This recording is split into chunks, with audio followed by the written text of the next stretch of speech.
کہ مشرکین مکہ نبی صلی اللہ علیہ وسلم کو شاعر کہتے اور مجنون کہتے، تو قرآن نے اس کا جواب دیا، اور قرآن نے بتایا کہ محمد صلی اللہ علیہ وسلم پورا قرآن تو دور کی بات، اگر ایک بات بھی ہماری طرف غلط منسوب کر دیتے، ایک جملہ بھی، تو ہم دایاں ہاتھ پکڑ کے ان کی شہرک کاٹ ڈالتے، یعنی ہم ان کو پنپنے نہیں دیتے۔ یہ کنایا ہے۔ پہلے زمانے میں جب کسی کو قتل کیا جاتا تھا تو اس کا دایاں ہاتھ پکڑ کے اس کی گردن پہ وار کیا جاتا تھا، دایاں ہاتھ کنٹرول میں لیا اور گردن پہ تلوار چلائی۔ تو جب بھی کسی کو دھمکی دینی ہوتی تھی نا تو لوگ یوں ہی کہتے تھے، میں تیرا دایاں ہاتھ پکڑ کے تیری گردن اڑا دوں گا۔ تو قرآن مجید چونکہ عربی زبان میں نازل ہوا ہے تو عرب میں جو محاورے استعمال ہوتے تھے قرآن نے بھی انہی محاوروں کو استعمال کیا ہے، اسی کو بلاغت کہتے ہیں۔ اب دیکھیں اللہ کا کلام ہے نا، اللہ چاہتے تو ایسے کلام میں بات کرتے جو ہماری یا عربوں کی سمجھ میں ہی نہیں آتا۔ لوگ اشکال کرتے ہیں نا، بھئی اللہ تعالیٰ اس انداز میں لوگوں سے کیوں کلام کرتے ہیں جس انداز میں لوگ کلام کرتے ہیں؟ تو بھئی کلام کی ڈیفینیشن کیا ہے؟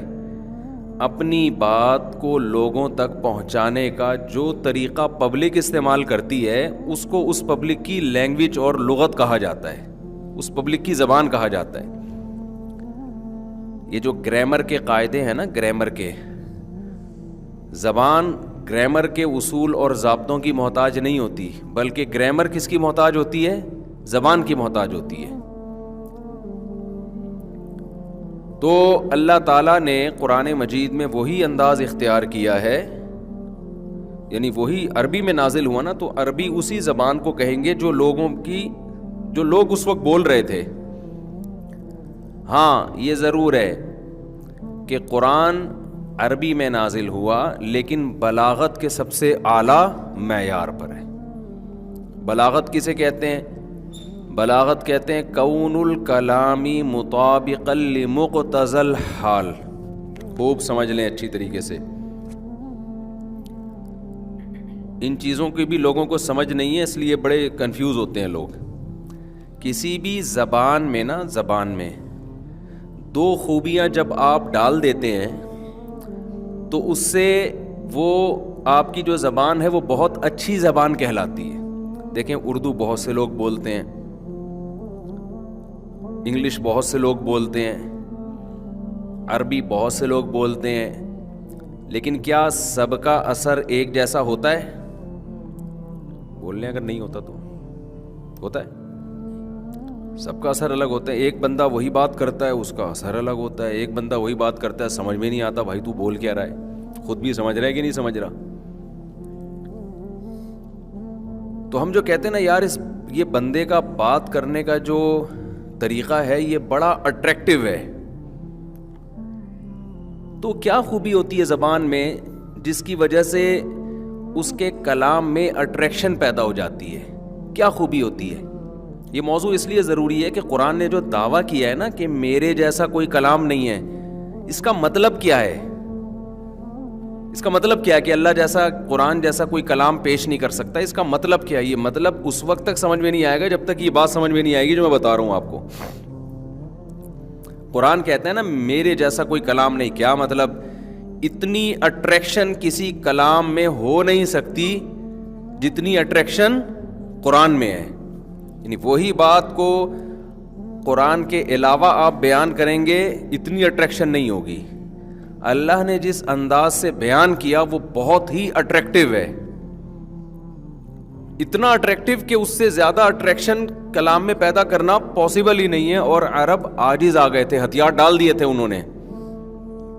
تو خوب سمجھ لیں دو چیزیں ہوتی ہیں کسی کلام کو اٹریکٹیو بنانے کے لیے، اور آپ نے اگر بولنا سیکھنا ہے چاہے انگلش میں ہو اردو میں ہو، آپ کو بھی اپنے کلام میں یہ حسن پیدا کرنا پڑے گا۔ ایک ہے فصاحت اور ایک ہے بلاغت۔ ایک کیا ہے فصیح اور ایک ہے بلیغ. فصاحت کہتے ہیں خلو الکلامی عن التعقید اللفظی والمعنوی. عربی میں ہو گیا, اب اس کو آسان کر کے بتا رہا ہوں. کلام گنجلک سے پاک ہو, نہ لفظی گنجلک, خود گنجلک کا لفظ فصیح نہیں ہے. گنجلک سمجھتے ہیں پیچیدگی, نہ لفظی اعتبار سے اس میں کوئی پیچیدگی ہو, نہ معنوی اعتبار سے. معنوی کا کیا مطلب؟ ایسا لفظ استعمال کریں اس کا مطلب سمجھانے کے لیے پھر اس کا ترجمہ کرنا پڑتا ہے. جیسے کہ لوگ ایسی زبان میں بات کر رہے ہوتے ہیں نا, آدمی کو مطلب ہی سمجھ میں نہیں آتا, اور وہ شو مار رہے ہوتے ہیں کہ ہماری بڑی اعلیٰ زبان ہے, حالانکہ وہ اعلیٰ نہیں ہے. جب آپ ایسے الفاظ استعمال کر رہے ہیں جس کا مطلب سامنے والے کی سمجھ میں نہیں آتا, تو لوگ واہ واہ تو کر لیں گے بڑا پڑھا لکھا ہے, لیکن اس انداز کلام میں اٹریکشن نہیں ہوگی. جو بات آپ جو میسج ڈیلیور کرنا چاہ رہے ہیں وہ میسج سامنے والی کی سمجھ میں نہیں آئے گا. جیسے شاعری میں ہوتا ہے نا, اکثر شعر و شاعری میں ایسے الفاظ استعمال کیے جاتے ہیں کہ آپ کو بسا اوقات بہت سے لفظوں کا مطلب ہی سمجھ میں نہیں آ رہا ہوتا. تو یہ فصاحت نہیں ہے. ویڈیو نہیں بنائی ہے, ٹھیک ہے, اچھا ویسے ہی رکھا ہوا ہے. تو یہ فصاحت نہیں ہے. اس سے الجھن ہوتی ہے نا انسان کو, بھائی تو کیا کہہ رہا ہے, کہ ایسا مشکل لفظ کیوں لے کر آیا مارکیٹ میں. تو معنوی لحاظ سے ایسا نہیں ہونا چاہیے کہ سمجھ میں آ رہا ہے کسی کے نہیں آ رہا. تو مشکل زبان استعمال کرنا یہ فصاحت نہیں ہے. فصاحت پہلا اسٹیپ ہے, بلاغت اس کے بعد پیدا ہوتی ہے. اسی طرح بعض دفعہ لفظ سننے میں بڑا کھردرا سا ہوتا ہے, مطلب تو سمجھ میں آتا ہے لیکن وہ اس کی جو پروننسیشن ہے وہ اتنی مزیدار نہیں ہوتی, کھردرا سا لفظ ہوتا ہے وہ. معنوی تاکید میں ایک مثال زبردست جو بلاغت کے ماہرین ہیں وہ دیتے ہیں, لیسا قرب قبر حرب قبر و قبر حرب بمکان قفر. آپ کہیں گے یہ کیا بول دیا بھائی. بولنے والا یہ بتانا چاہتا تھا کہ حرب کی قبر کے قرب میں کوئی قبر نہیں ہے. حرب ایک بندہ ہے, اس کی قبر کے پڑوس میں کوئی قبر نہیں ہے, کیونکہ حرب کی قبر ایک چٹیل میدان میں ہے. تو عربی میں چٹیل میدان کو کہتے ہیں قفر. کیا کہتے ہیں؟ اور نزدیک کو کیا کہتے ہیں؟ قرب. لیسا کا معنی نہیں, لیسا قربا قبری حرب قبر, حرب کی قبر کے قرب میں کوئی قبر نہیں ہے. اب جب آپ یہ بات بولو گے کسی کو, حرب کی قبر کے قرب میں کوئی قبر نہیں ہے, بات تو صحیح ہے. اگلا بولے گا پتہ نہیں کیا کہہ رہے ہیں, مصعب نے کیا فرمایا, کیونکہ بعض لوگوں کی تقریر میں اس طرح کی اضافتیں چل رہی ہوتی ہیں. بات بالکل ٹھیک ہے, حرب کی قبر کے قرب میں کوئی قبر نہیں ہے, کیونکہ حرب کی قبر کو قفر میں ہے, قفر میں ہے نا, چٹیل میدان میں. لیسا قرب قبر حرب قبر و قبر حرب بمکان قفر. ٹھیک ہے نا. یہ تو میں نے مثال عربی کی دی ہے, اردو میں بھی ایسا ہوتا ہے. اتنا آدمی کو سگنل کو کیچ کرنے میں ٹائم لگتا ہے. تو یہ فصاحت نہیں ہے بھائی. اس کو آرام سے آپ کسی طرح سے ایکسپلین کریں, سمجھائیں کہ بندے کی سمجھ میں آئے. خاص طور پہ جب یہ لمبی تقریروں میں اس طرح کے کئی جملے آ جائیں گے تو سامنے والا ڈپریشن میں جانا شروع ہو جائے گا, جو کہ آج کل بہت سارے واعظین اور خطیبوں میں ایسا ہو رہا ہے. دوسری چیز کیا ہے, لفظی طور پر بھی جو ہے نا, یعنی اس میں وہ نہ ہو, پیچیدگی نہ ہو, اس میں کوئی ایسا چبھتا ایسا لفظ نہ ہو جو سننے میں مزہ نہ آ رہا ہو. اور بلاغت کہتے ہیں کون الکلامی مطابقا لمقتضى الحال, کہ اس وقت جو کنڈیشن ہے نا, آپ جو سمجھانا چاہ رہے ہیں, تو اس وقت کی حالت کیا تقاضا کر رہی ہے کہ کس قسم کا کلام ہونا چاہیے, اس کے حساب سے آپ کلام پیش کریں سامنے والے کے سامنے. مثال کے طور پر ایک آدمی کے سامنے آپ نے یہ دعویٰ کیا, اس کو خبر دی کہ وسیم نے مجھ سے 1,00,000 روپے لیے. وسیم پتہ نہیں کیوں ہر بیان میں رگڑے میں آ رہا ہے بیچارہ. وسیم نے مجھ سے 1,00,000 روپے لیے. ایک ہے خبر دے رہے ہیں آپ کسی کو, ان کو بتا رہے ہیں یار ایک وسیم میرا دوست ہے, اس نے مجھ سے 1,00,000 روپے لیے. ٹھیک ہے بھائی, ایک سینٹنس آپ نے سبجیکٹ ورب آبجیکٹ کے ساتھ پیش کر دیا, آپ نے پاسٹ ماضی کے صیغے لگا دی اس میں. لیکن ایک ایسا شخص ہے کہ جو وسیم کا قریبی رشتہ دار ہے, اس کو پتہ ہے کہ آپ وسیم پر جھوٹی تہمتیں لگا رہے ہو. پورے محلے میں آپ نے مشہور کیا ہوا ہے کہ وسیم نے 1,00,000 روپے لیے ہوئے ہیں. اس کی وجہ سے وسیم بھی ٹینشن میں, اس کے دوست احباب بھی ٹینشن میں. اور آپ کو پتہ ہے میں نے بولا وسیم نے 1,00,000 روپے لیے اور میں پٹا. تو اب یہاں اگر یا تو بولو گے نہیں, بولو گے تو آپ بہت ساری تاکیدیں لگاؤ گے. آپ بولو گے بھائی بات سنو, لا الہ الا اللہ, اللہ کی قسم اٹھا کے میں کہتا ہوں کہ وسیم نے واقعی میں میرے 1,00,000 روپے لیے ہیں. تم اس خبر کو جھوٹ, کیونکہ آپ کو پتہ ہے سامنے والا انکار کرے گا. جب انکار کا ڈر ہوتا ہے تو کلام میں تاکیدیں لگائی جاتی ہیں, قسمیں, جس کو عربی میں انا اور لام تاکید. بعض دفعہ کیا ہوتا ہے, آپ جب کوئی خبر کسی کے سامنے پیش کرتے ہیں حصر کے ساتھ پیش کرتے ہیں, یہی ہے, یہی بندہ ہے. کبھی آپ کہتے ہیں یہ بندہ ہے, کبھی کہتے ہیں یہی ہے. خبر کو کبھی پہلے لے آئیں گے, جو خبر دے رہے ہیں اس بندے کا بعد میں تذکرہ. تو یہ کلام میں جو الٹ پلٹ ہوتی ہے نا, یہ جتنی الٹ پلٹ اس کنڈیشن کے لحاظ سے اس کے بالکل مطابق ہوگی, اتنا ہی کلام میں بلاغت پیدا ہوگی. سمجھ میں آ رہی ہے بات کہ نہیں آ رہی ہے؟ آپ نے دیکھا ہوگا لوگ کلام میں مبالغے پیدا کرتے ہیں بہت زیادہ, اس کا حقیقت سے تعلق نہیں ہوتا.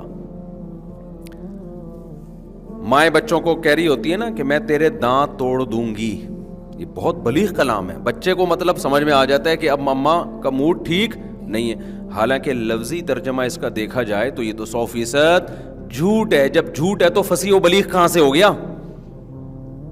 لیکن یہاں ماں کا بنیادی مقصد دانت توڑنا نہیں ہوتا. وہ کیا ہے, وہ بچے کو یہ سمجھانا چاہ رہی ہوتی ہے حشر نشر کر دوں گی. اسے پتا ہے کہ یہ جو مفہوم میں ڈیلیور کرنا چاہتی ہوں, یہ حشر نشر کا لفظ جب استعمال کروں گی تو بچے کی سمجھ میں نہیں آئے گا. اس کے لیے دانت توڑنے اور ٹانگیں توڑنے کا لفظ عین مناسب ہے. تو یہاں کلام میں حقیقت مراد نہیں ہوتی, مجاز مراد ہوتا ہے. تو قرآن میں بھی ایسا ہی ہے, قرآن میں بہت زیادہ مجاز کا استعمال بھی ہے, اس کے حقیقت مراد نہیں ہے. ایسا نہیں ہے کہ اس سے حقیقی معنی مراد لیے جائیں, وہ مجاز ہے. تو یہ قرآن بھی عربی میں نازل ہوا نا, تو جس زبان میں جو محاورے استعمال ہوتے ہیں وہ محاورے قرآن نے بھی استعمال کیے. کسراب بقیعۃ یحسبہ الظمآن ماء, تبھی تو قرآن میں مثالیں بہت ہیں. فرمایا کافر کی مثال جس کے پاس ہدایت کا راستہ نہیں ہے, اس کی مثال ایسے ہے جیسے ایک پانی کا سراب. ریگستان میں جب آپ سفر کرتے ہیں آپ کو پانی نظر آتا ہے, سڑک پہ بھی نظر آتا ہے, پیاسا خوش ہو جاتا ہے کہ شاید اب مجھے پانی مل جائے. جیسے ہی قریب پہنچتا ہے, جتنا جتنا قریب پانی اتنا اتنا دور ہوتا چلا جاتا ہے. اللہ یہ مثال دے رہے ہیں غیر مسلم کی, کافر کی, جس کے پاس ہدایت کا راستہ نہیں ہے. اسے دنیا میں بڑی بڑی امیدیں ہوتی ہیں, لیکن امیدوں کے قریب پہنچنے سے پہلے وہ امیدیں اس سے اور زیادہ دور ہو جاتی ہیں. کیونکہ دنیا آج تک کسی کو دنیا نے لفٹ کرائی نہیں ہے. دنیا ایسی نالائق چیز ہے, ملنے کے بعد بھی پھر دنیا کی ڈیفینیشن کیا ہے بھائی, راحت اور سکون نا, تو وہ ملنے کے بعد اور آگے بھاگ جاتا ہے. آدمی کہتا ہے یہاں تک پہنچوں گا نا, میری تنخواہ 1,00,000 ہو جائے گی تو میری زندگی پرسکون ہو جائے گی. تنخواہ تو 1,00,000 ہو سکتی ہے, زندگی پرسکون نہیں. وہ 1,00,000 کے بعد 2 کا خیال آئے گا کہ 2,00,000 کسی طریقے سے ہو جائے. تو سراب کی طرح دنیا پرس آدمی ہمیشہ اس دنیا کے پیچھے بھاگتا رہتا ہے اور سراب ہمیشہ آگے بھاگتا رہتا ہے. اب یہ مثال دی ہے قرآن نے, تو یہ مثال بھی بلاغت ہے اس کافر کی کنڈیشن کو سمجھانے کے لیے. تو قرآن میں اس طرح مثالیں بہت ہیں. تو یہاں بھی سورہ الحاقہ میں اللہ تعالیٰ ایک مثال دے رہے ہیں کہ محمد صلی اللہ علیہ وسلم وَلَوْ تَقَوَّلَ عَلَيْنَا بَعْضَ الْأَقَاوِيلِ, پورا قرآن تو دور کی بات, تھوڑا سا کلام بھی گھڑ لیتے. تقول کہتے ہیں گھڑ لینے کو, خود سے بنا کے پیش کر دیتے اور کہتے یہ کس کا کلام ہے, اللہ کا تو ہم لَأَخَذْنَا مِنْهُ بِالْيَمِينِ لام تاکید کے لیے ہم ضرور ضرور ان کو پکڑتے دائیں ہاتھ کے ساتھ، ثُمَّ لَقَطَعْنَا پھر لام تاکید کے لیے پھر اس کے بعد ہم قطع کر دیتے مِنْهُ الْوَتِينِ ان کی شہرک کو. ایسی بلاغت ہے نا اس کلام میں. ثم کا لفظ لایا گیا. دیکھیں آپ، دیکھو اللہ میاں یہ بھی کہہ سکتے تھے کہ ہم پنپنے ہی نہیں دیتے ان کو، ہم وہ معاذ اللہ. یہ دیکھو پیغمبر سے یہ ممکن نہیں ہے، یہ تو ہمیں سمجھانے کے لیے کہ تم کہتے ہو کہ یہ پورا کلام محمد صلی اللہ علیہ وسلم نے گھڑ لیا، تو پورا تو دور کی بات، بھائی ایک آیت یا ایک لفظ بھی لے آتے نا تو ہم نہیں پنپنے دیتے. تو اللہ پنپنے کا لفظ بھی تو عربی میں استعمال کر سکتے تھے نا. اللہ یہ بھی کہہ سکتے تھے اگر معاذ اللہ یہ جھوٹ گھڑتے ہم اس جھوٹ کو ایکسپوز کر دیتے، یہ بھی کہہ سکتے تھے نا اللہ تعالیٰ. ابے کیا ہو گیا، اب یوں تو کر لو بھائی، بالکل ہی تھکے تھکے لگ رہے ہو. اللہ تعالیٰ اس کو یوں نمایاں کر دیتے کہ بھائی ہم پنپنے نہیں دیتے، ہم جو ہے اس جھوٹ کو کیا کر دیتے، دنیا کے سامنے دکھا دیتے. کوئی ہم پہ جھوٹ باندھے ہم اس کو چلنے دیں، ایسا نہیں ہوتا. بہت سارے طریقے تھے. اللہ میاں نے کیا لفظ استعمال کیا، وَلَوْ تَقَوَّلَا اگر یہ گھڑ لیتے، عَلَيْنَا ہم پر، بَعْضَ الْأَقَاوِيلِ کچھ بات بھی گھڑ لیتے،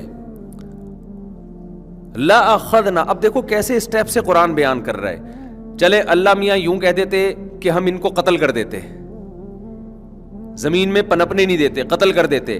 اللہ میاں نے قتل کا بھی اسٹیپ بائی اسٹیپ بیان کیا ہے کہ ایسے نہیں قتل کرتے. ہم کیا کرتے، لَأَخَذْنَا ہم ضرور پکڑتے ان کو، بالیمین دائیں ہاتھ سے، کیونکہ پاور کس ہاتھ میں ہوتی ہے، دائیں میں. انسان جب اپنے آپ کو بچاتا ہے لیفٹ ہینڈ سے بچانے کی اتنی کوشش نہیں کر سکتا جتنی رائٹ ہینڈ سے. اللہ کہتے ہیں ہم رائٹ ہینڈ کو پہلے پکڑتے ہم تاکہ بچ کے کہیں بھی نہ جا سکے. ثم ہونا یہ چاہیے کہ جب بھی کسی کو قتل کرنے کے لیے آپ دائیں ہاتھ سے پکڑتے ہیں تو پکڑنے کے بعد گردن پہ وار کرنے کے لیے ٹائم دیتے ہیں کیا، اس کو فوراً قتل کرتے ہیں. ہونا یہ چاہیے تھا فَأَخَذْنَا فَقَطَعْنَا پھر ہم فوراً کیا کر دیتے، گردن پہ وار کرتے. نہ ثم کا لفظ ہے، ثم تراخی کے لیے آتا ہے. تراخی پتہ ہے کسے کہتے ہیں، تراخی کہتے ہیں کوئی کام لیٹ ہو. جیسے اگر کوئی شخص کہتا ہے جاءنی زیدن میرے پاس زید آیا، فعمر پھر عمر آیا تو مطلب فوراً آ گیا. لیکن اگر ہم کہتے ہیں جاءنی زیدن میرے پاس زید آیا ثم عمر، ثم کا مطلب فوراً نہیں آیا، تھوڑا دیر سے آیا. یہاں اللہ تعالیٰ کیا فرما رہے ہیں، ہم دایاں ہاتھ پکڑتے ثم پھر اس کے بعد، گویا لفظ سے یہ پتہ چل رہا ہے تھوڑی دیر کے بعد ہم کیا کرتے، شہرک کاٹ ڈالتے. تو اللہ جب کوئی کسی کو قتل کرتا ہے تو اتنا ٹائم نہیں لیتا. اصل میں یہاں اس کو کہتے ہیں ثم، یہ جو تراخی کے لیے ہے نا، یہ بیان میں تراخی کے لیے ہے. بیان کا مطلب یہ ہے کہ جب کسی چیز کو بڑے اہتمام سے بیان کیا جاتا ہے تو ایک سینٹنس کہنے کے بعد انسان تھوڑی دیر صبر کرتا ہے، رکتا ہے، تاکہ پہلے والے جملے کا مفہوم اچھی طرح آپ کی کھوپڑی شریف میں بیٹھ جائے، اس کا مطلب سمجھ میں آ جائے. پھر وہ کہتا ہے ٹھہرو ذرا، میں اس کے بعد اب تمہیں دوسری بات بتاتا ہوں کہ اگلا اسٹیپ میرا کیا ہوگا.